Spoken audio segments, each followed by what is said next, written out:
You're listening ad-free on Wondery Plus.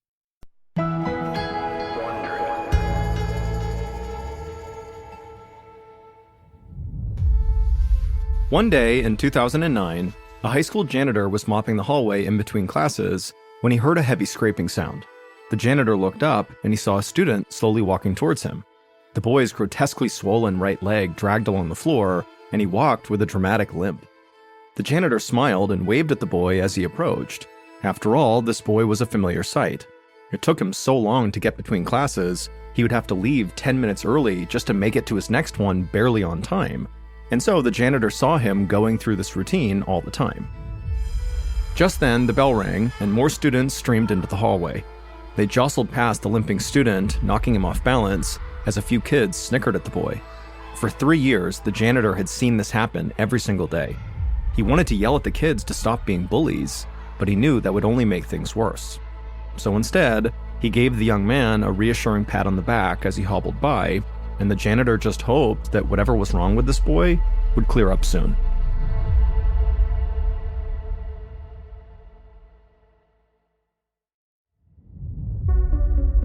From Ballen Studios and Wondery, I'm MrBallen, and this is MrBallen's Medical Mysteries, where every week we will explore a new, baffling mystery originating from the one place we all can't escape, our own bodies. If you like today's story, please replace the follow button's air filter with a whole, uncooked salmon. This episode is called Adrian's Leg. 12-year-old Adrian Martinez smiled as he pedaled his bike through his dusty neighborhood in Socorro, Texas, on a hot September day in 2005.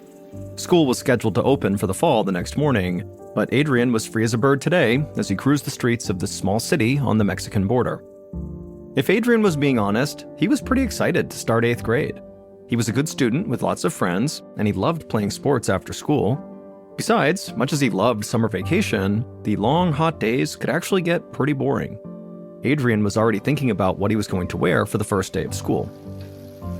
As Adrian rounded the corner onto a street, he waved to a group of boys playing basketball in their driveway, and he also stopped to pet a neighbor's dog. Adrian had always lived in Socorro, Texas, and he felt like he knew almost everybody there. This truly was his home. Adrian skidded to a stop outside of his family's modest home, where he lived with his mother, whose name was Maricela, and his 3 siblings. Adrian was the oldest boy, and his father was not in the picture, so he and his mother were very, very close. And in a way, Adrian sort of felt like he was the man of the house. Adrian knew that his mother was having a really hard time right now.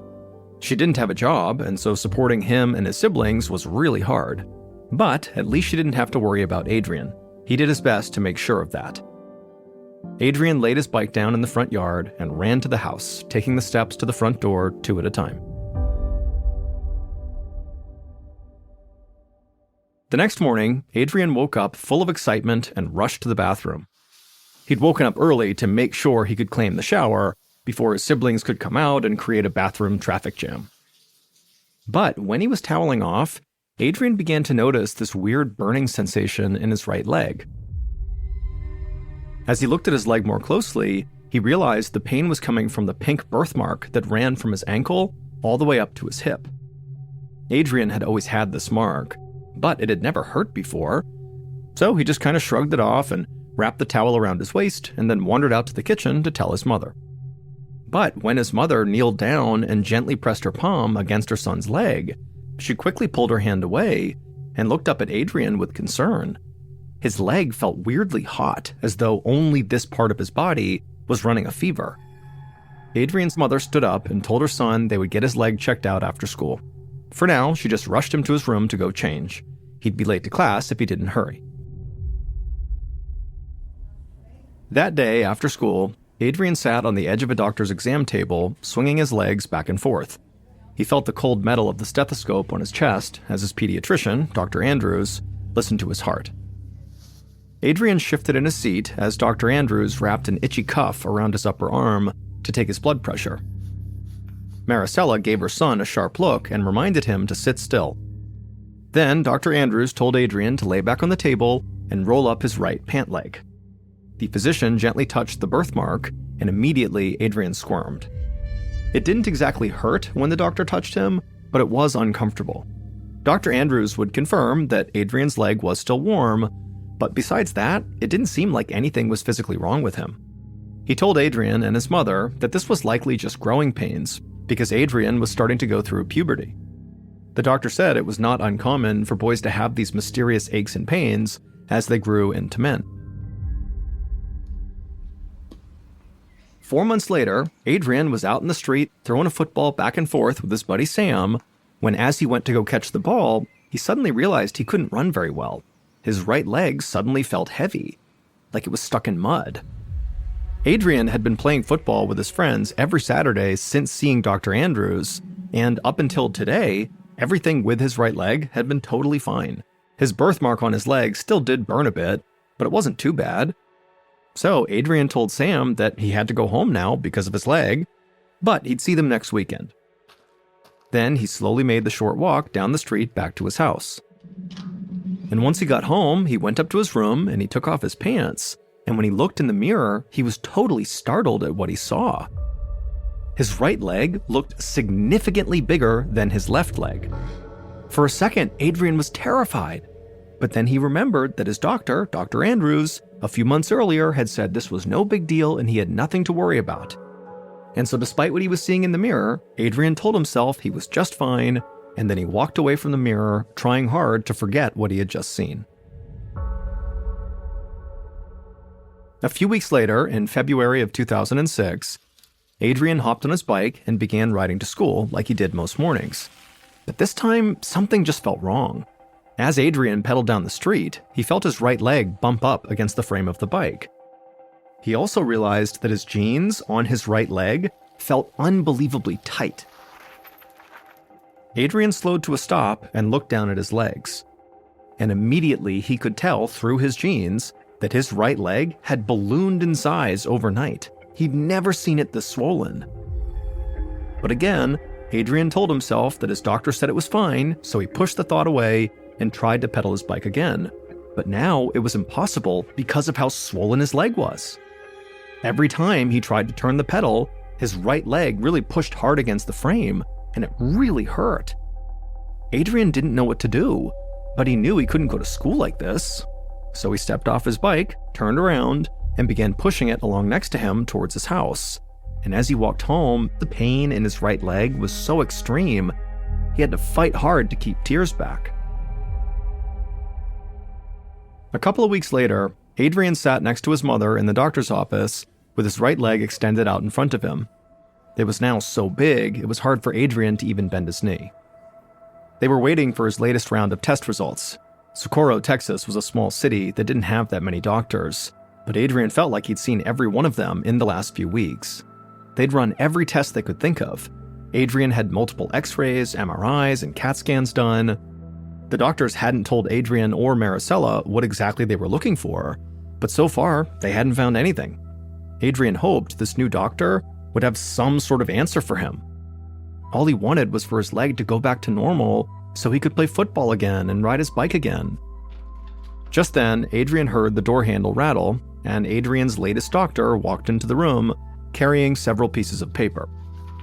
The doctor looked down at the papers, then spoke to Adrian and his mother. On the positive side, the doctor said that Adrian did not have heart disease, kidney failure, or a host of other very serious conditions. But the doctor said he had to admit that he didn't know why Adrian's leg was swollen, and so he didn't know how to make it stop. So the doctor ultimately advised Adrian and his mother to just kind of leave the leg alone and let it heal on its own. Adrian couldn't believe what he was hearing. He had been watching his leg grow bigger and bigger for almost 6 months, making it nearly impossible for him to do more and more everyday things. Why couldn't the doctors figure out what was wrong? A few months later, Adrian was sitting in class when the bell sounded to signal the end of the period. Students sprang out of their seats, rushing out of the classroom, but Adrian just sat there and waited for the crowd to thin. Then, when they were all gone, he braced his hands on the desk and pushed himself up to stand with a grunt. As soon as he began to walk, he felt a shooting pain in his right ankle, and he nearly fell over into a table. It had been months since Adrian had seen that doctor that said, just wait this out, But clearly, his leg was not getting better. It was just getting worse. By the spring of 2006, his right leg was nearly double the size of his left leg. It looked like the leg belonged to a totally different body. Adrian had started wearing these really baggy jeans in an attempt to hide his right leg, but all his classmates knew, and they were not shy about teasing him. As Adrian limped out of the classroom, he felt the students in the hallway shift their gaze to his leg. Some pointed at him and whispered or giggled as Adrian's cheeks burned red, but right now, Adrian's biggest problem was not embarrassment. It was the pain in his ankle. The sheer weight of his right leg was now so enormous, it felt like his foot was going to collapse with every step. Adrian gritted his teeth and kept his head down as he walked past all the students who were laughing at him, and he made his way to the nurse's office. Once he was there, he asked to make a phone call, and when he called his mother, he did his best to keep his voice steady as he told her she needed to come pick him up right now.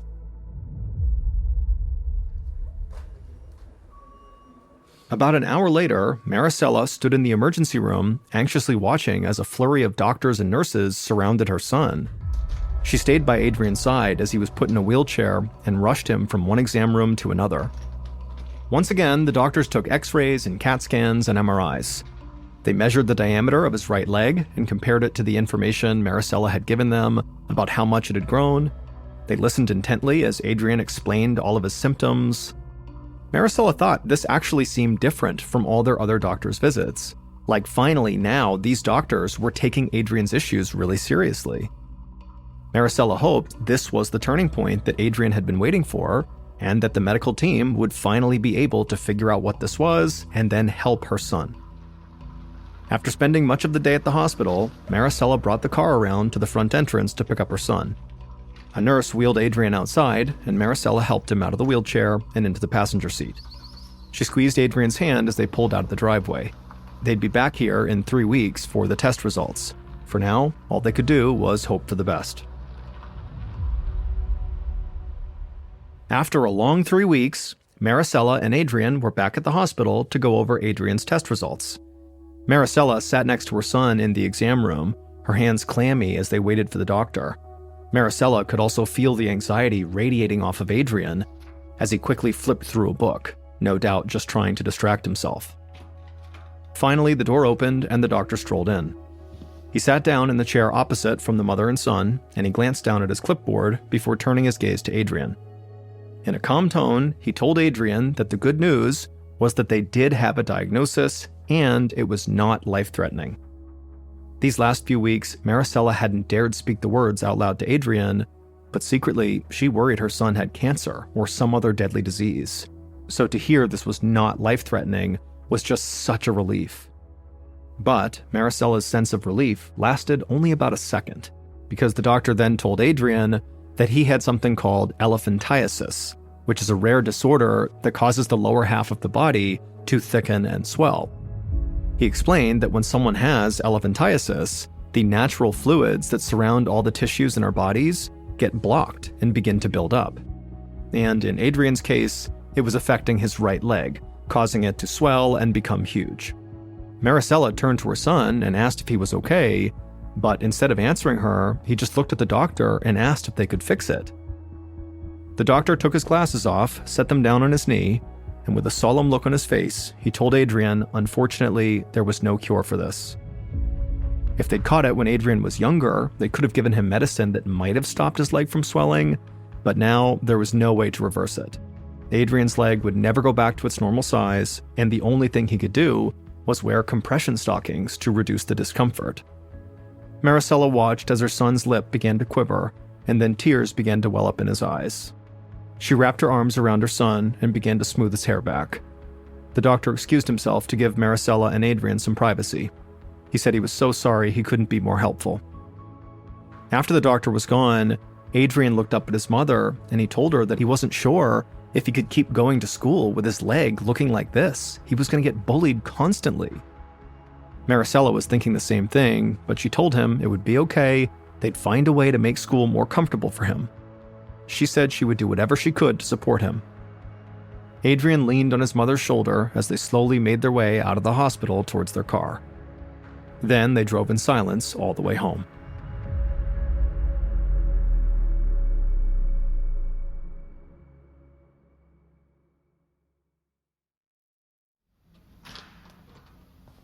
3 years later, Adrian slowly limped into class, mouthing the word "sorry" to his teacher, Mr. Perez. Adrian was used to arriving late for pretty much everything by now thanks to his leg, which only continued to grow. Now, as a junior in high school, his leg was nearly triple the diameter of a normal man's thigh, and it weighed about 150 pounds all by itself. Adrian's leg was so big, he couldn't even fit it in a normal wheelchair anymore. Teachers let Adrian leave his class 10 minutes early to give him extra time, but he was still almost always late to his next class. Some teachers got annoyed, but Mr. Perez didn't mind. Adrian hobbled to the back of the class, wincing as he took his seat. He was still a good student, making great grades and participating in class, but that was partly because, by this point, schoolwork was pretty much the only thing Adrian could do. He couldn't play sports, and he didn't hang out with his friends anymore, and he barely left the house except to go to class. And now, Adrian had yet another problem. Seemingly overnight, a swath of itchy pimples had sprung up on his leg. And so he wriggled in his seat, trying to find a more comfortable position, when suddenly he felt something burst on his right leg. Adrian looked down in horror as he saw a wet stain begin to seep through the fabric of his jeans. And then an awful smell wafted up to his nose. One of Adrian's new pimples had burst, and it smelled disgusting like rotten eggs, but even worse. Adrian carefully glanced around the classroom, seeing if anybody else had noticed yet. Mr. Perez stood up in front, writing math equations on the whiteboard. Most of the other kids were copying down notes, but the students right in front of Adrian, so near the back of the classroom, they began swiveling their heads around to face Adrian while wrinkling their noses.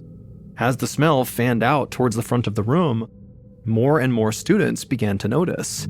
They started looking around, pinching their noses with their fingers, and muttering about not being able to breathe. Adrian stared down at his desk, unbelievably mortified, not daring to make eye contact with anyone. Every time Adrian thought he could not be more humiliated by his leg, there was always a new low, and this was it. It was bad enough that everybody made fun of him because of how big his leg was, but now his leg smelled bad too. Adrian hung his head in shame and began counting the seconds until he'd be able to leave school and go back home. Later that week, Adrian struggled out of his jeans in an exam room at a dermatologist's office. As he did, Adrian scrunched up his nose in disgust because, without his pants sort of masking the smell, the odor from his right leg now overpowered the room. Adrian wrapped a disposable gown around his waist and then sat down in the exam chair. After a few minutes, Adrian heard a knock at the door, and the doctor entered the room. He gave Adrian a big smile, and he asked what brought him in today. Adrian tried to match the doctor's upbeat energy, but he couldn't bring himself to smile. Instead, he started talking about the itchy pimples on his leg. After Adrian finished explaining, the doctor said, "Okay, let me see your leg." And so Adrian slowly reached down and pulled aside his gown, revealing his swollen, pimple-covered leg. And it was obvious the doctor was really caught off guard by what he was seeing. But after the initial shock wore off, the doctor kind of composed himself and then told Adrian and Maricela that he'd never seen such a big leg before. Adrian immediately looked over at his mother and stifled a groan. He was looking for help from this doctor, not to be treated like some science experiment or circus act. Finally, the doctor slipped on some latex gloves and leaned in for a closer look. And after a few minutes of poking and prodding, the doctor explained that these were not pimples on Adrian's legs, but instead they were pus-filled blisters. And unfortunately, he didn't know what was causing them. Then he reminded Adrian to make sure he was taking regular showers to keep his leg clean. Adrian suddenly wished the reclining chair he was on would just swallow him whole, so he didn't have to sit here while the dermatologist lectured him about taking showers. Usually, the doctor's office was the only place Adrian did not feel self-conscious about his leg. But thanks to this dermatologist, even that was no longer true. A few days later, Adrian was back at school, sitting in Mr. Perez's class. Mr. Perez could see that Adrian looked absolutely miserable. He knew Adrian's leg must be impacting his quality of life, but the teacher didn't know much about Adrian's situation beyond what he observed in class. The teacher wasn't one to get involved in his students' personal lives, but something in Mr. Perez told him This was an unusual situation where maybe he could make a difference. So instead of letting Adrian leave his class early like usual, Mr. Perez actually asked him to stick around after the bell rang. And then once the bell rang and the other students had left the room, Mr. Perez made his way to the back of the class where Adrian was sitting nervously waiting for him. Mr. Perez quickly reassured Adrian that he was not in trouble. He explained that he noticed Adrian looked really upset and wanted to make sure he was okay. For a few moments, Adrian sat in silence, looking down at the desk, and when he looked up, Mr. Perez could see his eyes were full of emotion. Before long, Adrian told Mr. Perez the whole terrible story of how his leg had grown more and more deformed for years, and no doctor seemed able to do anything to help. It was like Adrian had been waiting for someone to ask him what was wrong, and now the floodgates were open. Later that week, Mr. Perez sat next to Adrian in the school library, scouring the internet for information on elephantiasis. Adrian had explained his diagnosis and how there was no cure, but Mr. Perez figured there had to be something they could do. The pair had been meeting in the library during their lunch periods to use the school computers to see if maybe the doctors had missed something. As Mr. Perez read through another medical article, Adrian, who was right next to him, began laughing at a video of a dog riding a skateboard. Ever since they'd started coming to the library, Adrian had seemed happier. Mr. Perez suspected that Adrian hadn't had a friend for a long time. Mr. Perez turned back to his computer, where he had a tab open to elephantiasis symptoms. He read through the list in a hushed voice, verifying each one with Adrian, and as Mr. Perez read on, they realized something strange. Adrian had some of the symptoms of elephantiasis, but other symptoms, such as persistent coughing and chills, were way off. And so a strange thought crossed Mr. Perez's mind. Maybe Adrian did not have elephantiasis. Maybe he had something else entirely. Later that night, Mr. Perez was home working at his desktop computer. He couldn't stop thinking about the discovery he and Adrian had made at lunch. So he created a new document in Microsoft Word and started typing out all the other types of diseases that could cause a person's leg to swell up as much as Adrian's had. One by one, he compared the list of symptoms for each disease to the symptoms Adrian experienced. And when they didn't match up, Mr. Perez would cross the potential diagnosis off his list and keep on going. After several hours, Mr. Perez was bleary-eyed but determined, and his list was shrinking. He took a sip of coffee, and then he clicked on a disease that he had never heard of before. As he read through the symptoms, his heart began to race. He couldn't believe it. This condition sounded like a perfect fit to what was going on with Adrian. Now he just needed to find an expert that could help. The reality was, Socorro, Texas was a small community without many medical resources. So Mr. Perez knew they would not be able to get Adrian the specialized care he needed here. So Mr. Perez searched the web for experts in this disease he had identified all over the country. And after digging through hospital directories and online forums, he came across a doctor in New York who might be able to help. 2 weeks later, Dr. Robert Rosen sat down in his oversized desk chair after a long day of surgeries and patient consultations in his busy New York office. He surveyed the stacks of letters and paperwork that littered his desk, and he sighed. He doubted he'd make it home in time for dinner. He leaned forward and began rifling through the documents when he noticed a large manila envelope peeking out from under a cluster of papers. Dr. Rosen pulled out the parcel, surprised by how heavy it was. The return address was in Texas. Curious, the doctor ripped open the seal and spread the contents out in front of him. His eyes grew wide as he took in the slew of medical records and test results. Then he saw the photograph of Adrian Martinez and nearly fell out of his chair. In his 30 years as an endovascular surgeon, Dr. Rosen had only seen a handful of cases like this one, and none were this severe. The photo showed Adrian sitting on a couch with his right leg extended. The boy's leg took up practically the entire sofa. It was full of folds and crevices and absolutely massive. There was a letter from Adrian's mother explaining that her son desperately needed help. The doctors in Texas had diagnosed Adrian with elephantiasis, but it just didn't seem right. Her son wasn't getting any better, and now she worried for his life. Dr. Rosen looked back over the medical records, and sure enough, he saw that Adrian had been diagnosed with elephantiasis. But just as Adrian's mother and Mr. Perez had suspected, that diagnosis was definitely wrong. Dr. Rosen grabbed the photograph again and studied the pink mark that now covered the bulk of Adrian's right leg. That was it, the doctor thought to himself. That birthmark was the key. A few days later, Adrian huddled with his mother at the kitchen table, anxiously waiting for their phone to ring. They were expecting a call from Dr. Rosen any minute to discuss what was really wrong with Adrian's leg. When the phone finally rang, Maricela jumped to answer it, putting the phone on speaker and placing the phone on the table in front of her and Adrian.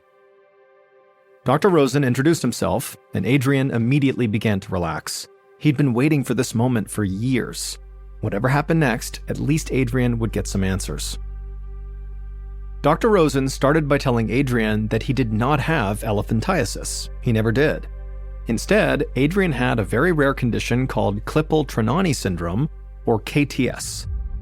The same disease Mr. Perez had suspected from his internet research. He explained that KTS is something you're born with, and what it does is it causes the blood vessels in someone's arm or leg to warp and twist, which makes it hard for blood and other fluids to be distributed properly throughout that limb.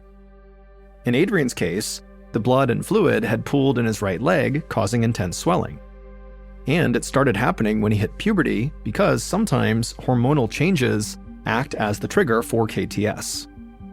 Dr. Rosen said that KTS can be hard to diagnose because it is so uncommon, affecting just 1 out of every 100,000 people. But there's usually a telltale sign that's visible from birth, a pinkish-purple birthmark on one leg, just like the one Adrian had. With time, the birthmark can thicken and develop painful blisters, another one of Adrian's symptoms. And those blisters were actually Dr. Rosen's main concern, because those blisters were full of infected bodily fluids, which is why the pus that poured out of them smelled so bad. Dr. Rosen paused for a moment before continuing. He said that the infection can spread very quickly throughout the body, and in some cases it can cause high blood pressure or even a stroke and organ damage. Dr. Rosen warned that Adrian's condition was actually so serious that there was a chance the KTS could actually kill him, and unfortunately, there was no cure. Adrian's heart raced as Dr. Rosen told him that he now had an almost impossible decision that he would have to make. He said that Adrian could continue to just live with his KTS, risking his life daily, or he could undergo a surgery that he would only have a 50% chance of surviving.